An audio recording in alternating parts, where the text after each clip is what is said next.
All right, so we're going to continue our degrees to radians and radian degrees conversion. This time we're just going to be adding a sketch along with it. And feel free to sketch it any way you would like. I usually will sketch the degree measure versus sketching the radian measure. So that's totally up to you, however you want to do it.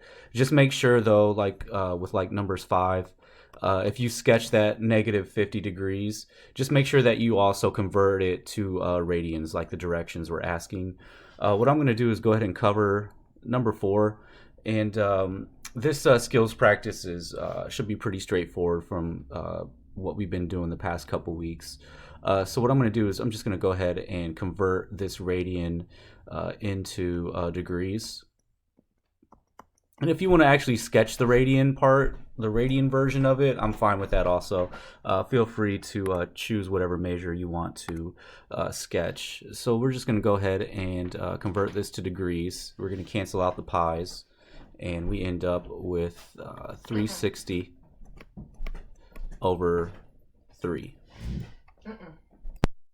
All right, so once we have our fraction here, we just go ahead and simplify that, and we end up with 120 degrees.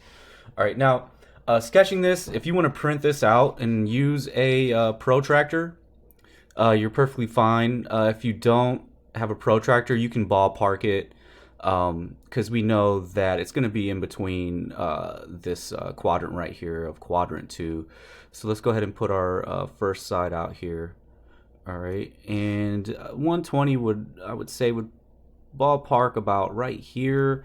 Again, unless you're using a protractor, it won't be exact. So if you just want to sketch it, that's fine also. And we have 120 degrees right there.